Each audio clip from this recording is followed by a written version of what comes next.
পরের সংসারে ক্ষতি করতে গেলে একদিন নিজের সংসারে অনেকটা বড় ক্ষতি হবে। অনেক ধৈর্য সহকারে এই সংসারটিকে তিলে তিলে আমি সামলে যাচ্ছি।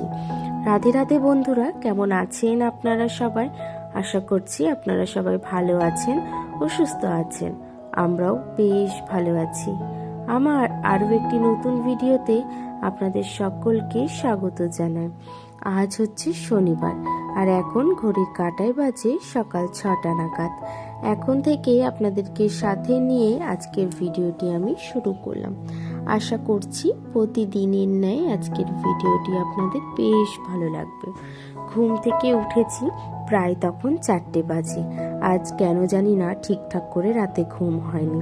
মাথার মধ্যে অজস্র চিন্তা ভাবনা ঘোরাফেরা করছে। রাতে তো সেরকমভাবে ঘুম হয়নি, সে কারণে আজকে ঘুমটা অনেকটা সকালবেলায় ভেঙেছে। 4টে থেকে প্রায় উঠেই রয়েছি।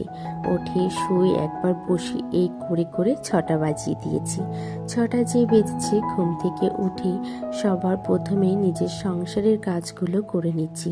মাথার মধ্যে হাজারো চিন্তা ঘুরলেও নিজের সংসারের কাজগুলো তো নিজেকেই কমপ্লিট করতে হবে। সেই জন্য উঠে সবার প্রথমে বাসি ঘরটি ছাদ দিয়ে দিয়েছি। আমাদের নিত্যদিনের একই রকমই রুটিন থাকে, আর আজ যেহেতু শনিবার, সে কারণে আজকে সকালে বাসি কাজের পরিমাণটা অনেকটা বেশি। তারপরে আগের দিনে রাত্রেবেলা কোনো কাজই করা হয়নি। ওই যে শরীর মন কোনোটাই ভালো নেই, সে কারণে সব কাজই রেখে দিয়েছিলাম। তো এদিকে দেখুন, ঘরটি ঝাড় দিয়ে এখন আমি পুরো ঘরটিকে মুছে নিয়েছি। সিঁড়িটা মোছার পরে সামনেটাতে জলটা ছিটিয়ে দিয়েছি। কারণ কি, এই যে দেখছেন জায়গাটু কিছুটা অংশ মাটি উঠে থাকায় ঝাড় দিতে গেলে না প্রচণ্ড পরিমাণে ধুলো ওড়ে। সে কারণে আগে সবার প্রথমে জলটি দিয়ে দিয়েছি। জল দিয়ে দিলে ধুলোর পরিমাণটা অনেকটা কম হয়। এদিকে বাইরেরটি ঝাড় দিয়ে হাতটা ধুয়ে পা ধুয়ে চলে এসেছি ঘরে। ঘরে এসে এখন গেটটি দিয়ে দিচ্ছি। গেট দিয়ে যাব আবার রান্নাঘরে। রান্নাঘরের কাজগুলো শুরু করব। রান্নাঘরে এসে সবার প্রথমে গ্যাসটিকে ভালো করে মুছে নিচ্ছি। আর যেহেতু শনিবার, সে কারণে ভালো করে ধোয়া মাজা তো আমাদের বাড়িতে করতেই হয়। ওই কারণে একটা ব্রাশ দিয়ে কিন্তু ভালো করে গ্যাসটিকে সার্ফ সাবান দিয়ে ভালো করে ডলে ডলে মুছে তারপরে জল দিয়ে ভালো করে ধুয়ে দেবো। এদিকে দেখুন, গল্প করতে করতে আমার কাজগুলো কি সুন্দর করে এগিয়ে যাচ্ছে। আর এদিকে আমার গ্যাসটি প্রায় আমার মোছা হয়ে গেছে। এখন জল দিয়ে বেশ ভালো করে ধুয়ে দেব। আর কিছু বাসন আছে, বাসন কিছু না, অনেকটা পরিমাণেই বাসন আছে। সেই জন্য ভাবলাম কি যে বাইরে গিয়ে ধোবো। জানেন তো, ঘরের মধ্যে বেসিংয়ে এত পরিমাণের বাসন ধুতে খুবই অসুবিধা হয়। আর তারপরে যেহেতু বাবু মা দুজনেই ঘুমায়, তো সে কারণে কি বলুন তো, বাসনের ঠোকাঠুকি শব্দতে না ওদেরও ঘুমটা ভেঙে যায়। সেই জন্য সকালের সমস্ত কাজ বলুন কিংবা বেশি বাসন থাকলে আমি সব সময় এটা বাইরে ধোয়ারই চেষ্টা করি। ওদিকে দেখুন, রান্নাঘরের গ্যাসটি ভালো করে মুছে স্ল্যাবটি মুছে নিয়েছি। তারপরে সমস্ত বাসনগুলো বাইরে নিয়ে এসেছি। বাইরেই মাজতে বেশ ভালো লাগে। দেখুন, এখানে না নিজের সমস্ত শক্তি দিয়ে বেশ ভালো করে মাজলে মনে হয় ভালো করে পরিষ্কার হয়।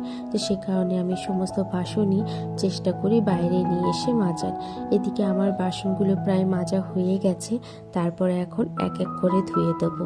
জানেন তো, এই সংসারটার জন্য অনেক ধৈর্য সহ্য করে কিন্তু তিলে তিলে আমি এই সংসারটিকে গড়ে তুলছি বলাটা ভুল, কারণ কি এই সংসারটি আগের থেকে ছিল আমার শাশুড়ি মায়ের।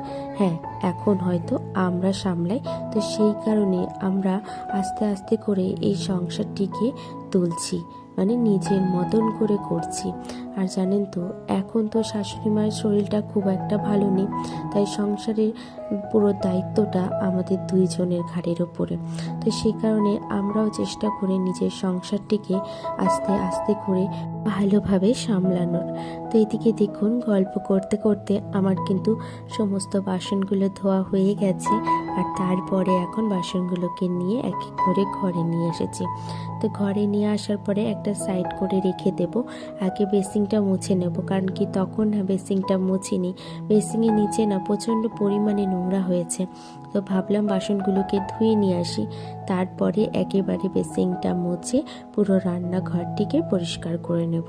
এদিকে দেখুন বেসিনটাকে ভালো করে ডলে মুছে নিয়েছি, তারপরে এখন জল দিয়ে ধুয়ে দিচ্ছি। জানেন তো আজকে সকালের দিকে অনেক কাজই ছিল, কিন্তু জানেন তো আপনাদের সাথে শেয়ার করতে পারিনি, কারণ কারেন্ট চলে গেছিলো। আজ পুরো সকাল থেকে একেবারে দুপুর 3টে পর্যন্ত কারেন্ট ছিল না। খুবই সমস্যার সম্মুখীন হতে হয়েছিল। মাঝে 2বার এসেছিল, কিন্তু খুবই সীমিত সময়ের জন্য, খুব একটা বেশি সময়ের জন্য আসেনি।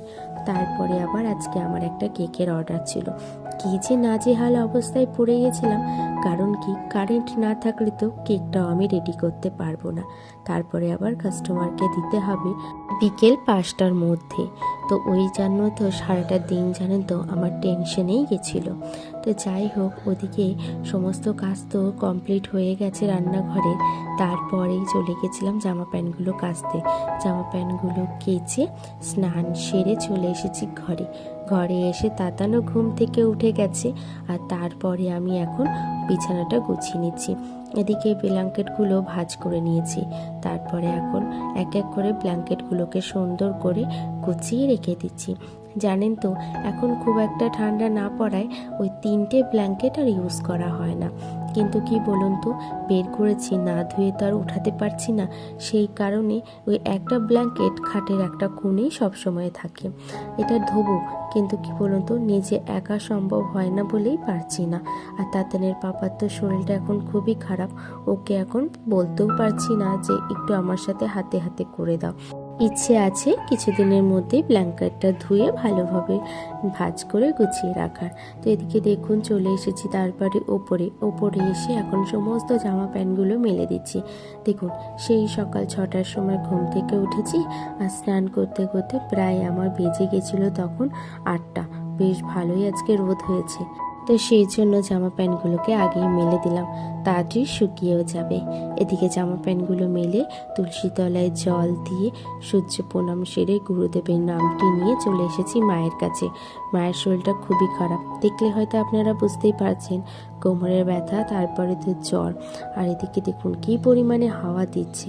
সেই জন্য মা বারবার করে বলছে, দেখো এত হাওয়া দিচ্ছে যে বসে থাকাও অন্তর নেই। তো তারপরে দেখুন এখন সমস্ত শাকগুলোকে আমি আর মা মিলে যে বেছে নিচ্ছি। ওদিকে দেখলেনি মায়ের এতটাই ঠান্ডা লাগছে যে মা চাদরটা মুড়ে দিয়ে দিল। তো তারপরে এখন সকালের খাওয়া দাওয়ারে জোগাড় করতে হবে। ওদিকে তাতান খেলাধুলা করছে, আর এদিকে আমি বাঁধাকপি সবজি কেটে দিচ্ছি। দেখুন কি দুষ্টুমি করছে, মটরশুঁটিগুলোকে নিচ্ছে ফেলে দিচ্ছে, বারবার করে এসে চাইছে। আর ও জানেন তো এই দুষ্টুমিগুলো আমার বেশ ভালো লাগে। মাঝে মাঝে বকি ঠিকই, কিন্তু এই স্মৃতিগুলো আমার সারা জীবন থেকে যাবে। কারণ কি এগুলোকে ও বড় হয়ে গেলে বড্ড বেশি মিস করব। তখন তো আর এই সমস্ত কিছু করবে না, তখন এই সমস্ত জিনিস দেখবো আর আগের কথাগুলো মনে পড়বে। তো যাই হোক, দেখুন গল্প করতে করতে বা হাফ সবজি কাটার পরে দিদি করেছে চা, তাই চাটা খেয়ে নিয়েছি। এদিকে সবজি কেটে সবজিগুলোকে ধুয়ে নিয়েছি। ধোয়া হয়ে গেলে এখন বাঁধাকপিটা বসিয়ে দেবো।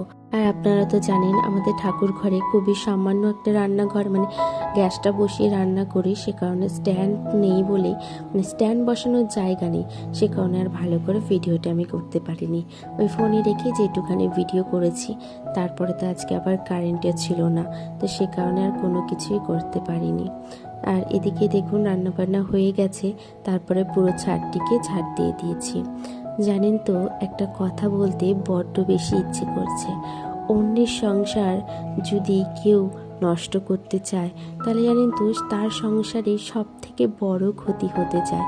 কারণ কি কেউ ইচ্ছে করে যদি কারোর সংসারে আগুন ধরাতে চায়, কারোর সংসারে ভুল বোঝানোর চেষ্টা করে, তাদেরকে কি যে বলবো বুঝতেই পারি না। একটাই কথা, যে অন্যের সংসারে ক্ষতি করলে নিজের সংসারেরও বড় বেশি ক্ষতি হবে। কেউ কখনো অন্যের সংসারে ক্ষতি করে সুখী হতে পারে না। এখন আমাদের সংসারের অবস্থাটাও এরকম। অনেকে অনেক কিছু ক্ষতি করতে চাইছে, কিন্তু তারপরও ধৈর্য করে আমরা সংসারগুলো করে যাচ্ছি। তো এদিকে দেখুন ছেলে মেয়েগুলোর এত শরীর খারাপ, সেই কারণে দিদি বললো ছেলে মেয়ে দুটোকে ঝাড়াই, দেখি তো কি হচ্ছে, বাড়ির সকলের এত পরিমাণে অসুবিধা হচ্ছে কেন, কাজ বাজ শরীর সব দিকেই আমাদের বড় বেশি ক্ষতি হয়ে যাচ্ছে।